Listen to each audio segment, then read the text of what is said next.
Meantime, we shall express our darker purpose. Know that we have divided in three our kingdom, and 'tis our fast intent to shake all cares and business from our age, conferring them on younger strengths, while we unburdened crawl toward death. Our son of Cornwall, and you, our no less loving son of Albany, we have this our constant will to publish our doctor's several dowers. The future strife may be prevented now.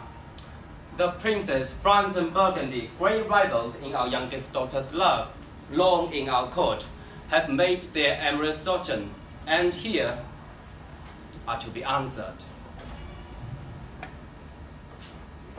Tell me, my daughters, since now we will divest us both the rule, interest of territory, cares of state, which of you shall we say doth love us most, that we our largest bounty may extend where nature doth with merry challenge? General, our eldest one, speak first. Sir, I love you more than words can reason it. There is an eyesight, space, and liberty, as much as child ill love or fast fun, allows and makes graceful and speech and noble. Beyond all manners of so much, I love you. Of all these bounds, even from this line to this, we make thee lady. To thy and Albany's issue with this perpetual. What says our second daughter, our dearest Regan, wife to Cornwall? Speak. I am made of the soft and mellow as my sisters, and prize me at her worth. In my true heart, I find she names my very deep of love. Only she comes too short, that I profess myself as an enemy to all the other joys, as the most precious well of sense possesses, and found I am alone felicitate in your dear Highness love. To thee and thy hereditary ever remain this ample third of our fair kingdom, no less in space, validity, and pleasure than they conferred on Gunnerow.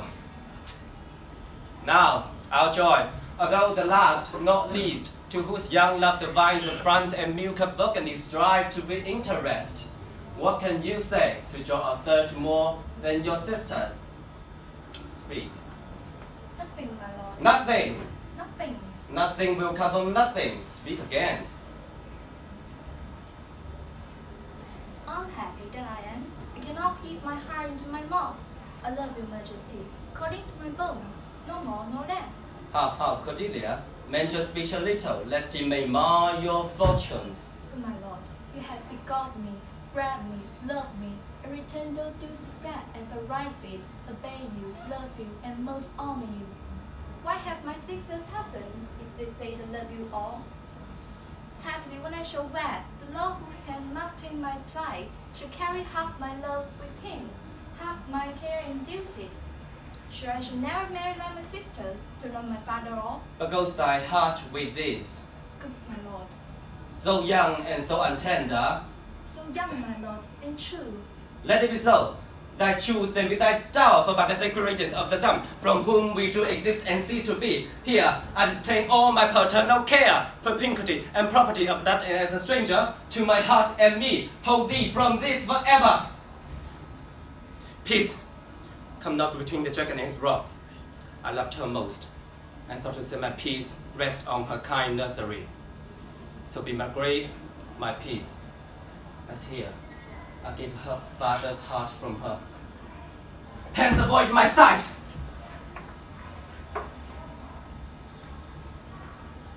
Call France. Who stirs? Call Burgundy. Cornwall. Albany. With my two daughters' dower, digest the third. Let pride, which should cause plainness, marry her. I do nest you jointly with my power, preeminence. Ourselves, by monthly course, with reservation of 100 nights, by you to be sustained, shall our abode make with you by due terms. Only we still retain the name and all the additions to a king. This way, revenue, execution of the rest, beloved sons, be yours.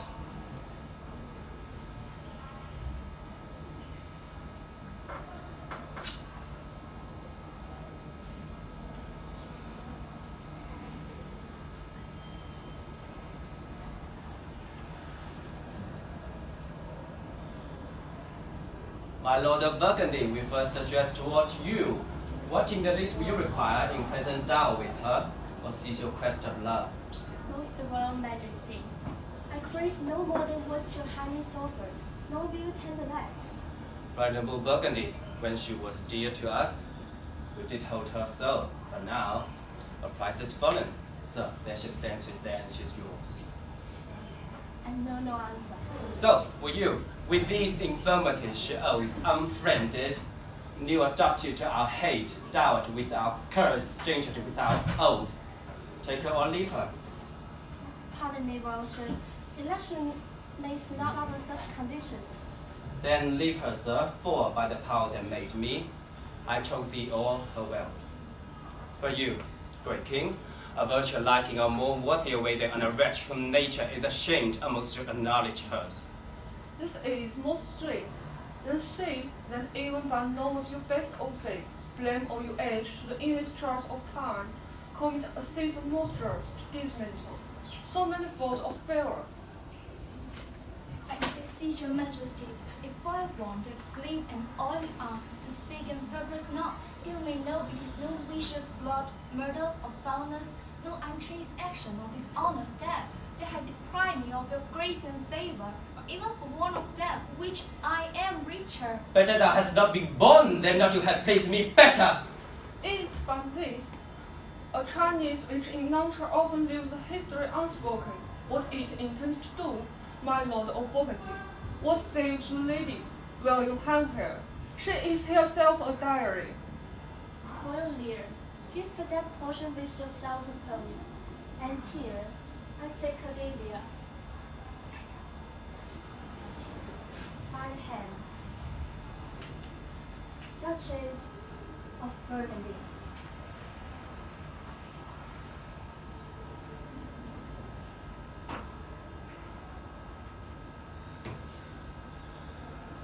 Nothing. I have sworn. I'm sorry that you have so lost a father, that you must lose a husband. Peace be with Burgundy. Since there is best of fortune, all his love, I shall not be his wife. First Cordelia, that art most rich, being poor, most choosing forsaking, and most love dispersed. The ends of truth here are seized upon. Be it lawful I take up or cast away.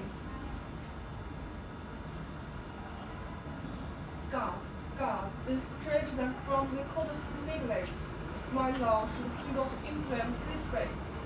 The tireless doctor, king, through my chains, is queen of us, all ours, and our fair France. Thou hast her, France. Let her be thine, for we have no such daughter, nor shall ever see the face of hers again. Therefore be gone without our grace, our love, our benison. Come, noble Burgundy.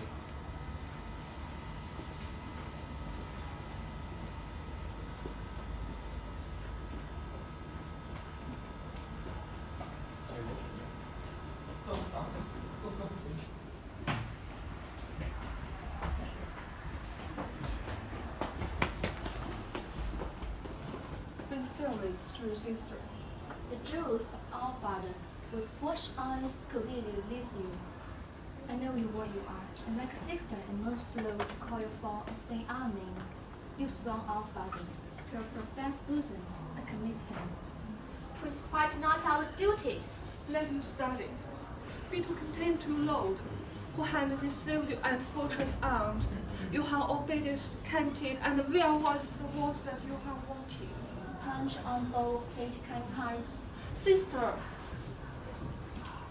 it is not a little of what I want to say, with most dearly a preference to us both. I think my father will be inspired. That's most certain. I'm with you. Let's You move with us. You see how full changed his age is. He always loved our sister most. This infirmity of his age, yet he hath ever slightly known himself. The best and saddest of his time has been but rich. Such a constant I would like to have from him, as the can't banishment. Pray you, let us be together.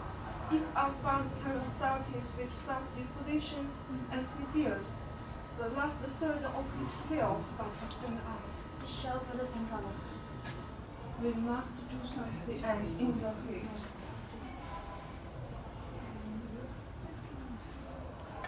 Cut.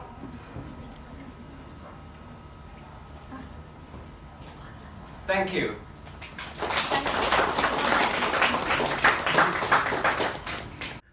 第一组同学是 Lear， 就是他们的顺序是先给我们讲了一下，可能你们之前就已经在这里排演，我们每一周都在，每一周都有，就是有在这里有拍照，是每一个人物的介绍，在做这个 video， 而且你们的节奏就可以跟得上哈。不是我们10天前的排练是完美的，这次快很多，你没发现吗？我觉得已经很好了。不好。不好。其实我觉得演的真的很好。我甚至都被感动了。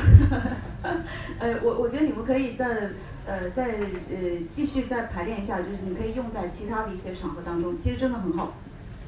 他们这一组同学的内容呢是King Lear 是怎么样去把他最小的女儿发配出去，就是嫁到法兰西这个故事。